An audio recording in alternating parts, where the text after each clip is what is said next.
So where did that interest in ultrasound come from? I guess I've really enjoyed procedures, surgeries, any procedures.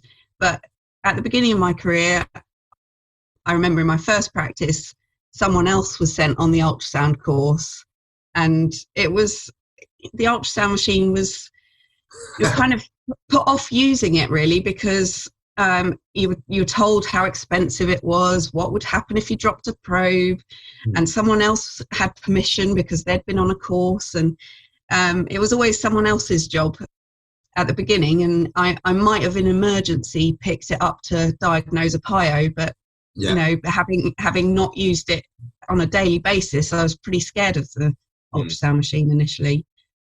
But yeah, I've got quite a 3D brain. That's how my mind works. So I've always thought that the ultrasound would probably be a good thing for me to get into. But it was quite a few years into my career before I actually picked up the courage and thought, no, I'm actually going to learn this and I'm going to give it a proper go. And then basically fell in love with it and do it all the time now. And what was the tipping point? Because, you know, I mean, like we all have our things that we find interesting, whether that's consulting, whether that is surgery, you know, whether you're wired like me and have a strange obsession with teeth and you know, that sort of dental sphere.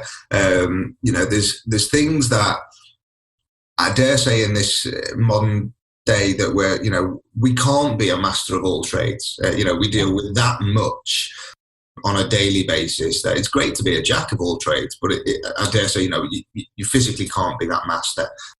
But why ultrasound, and what was that tipping point in your career where you said, you know what, actually, I like this, I reckon I can get good at this, and I can make something out of it as a career?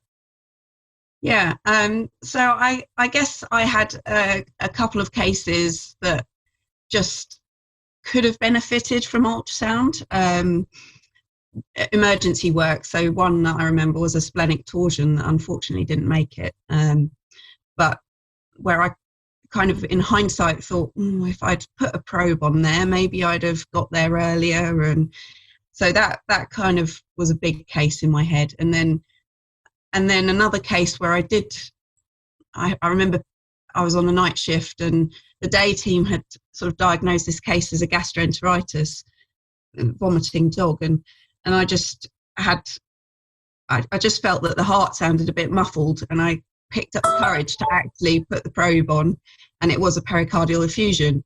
So those two cases came quite quickly after each other, and I think it just made me think that, wow, this is really important and this can really change lives for my patients. It sort of combines all the things that I'm interested in as well, because the practices I scan at, I do often do procedures, so I'm often doing the pericardial centesis and I'm doing prostatic wash, and you know, so I often do the follow-up procedure as well, which is what interests me as well. I guess that's the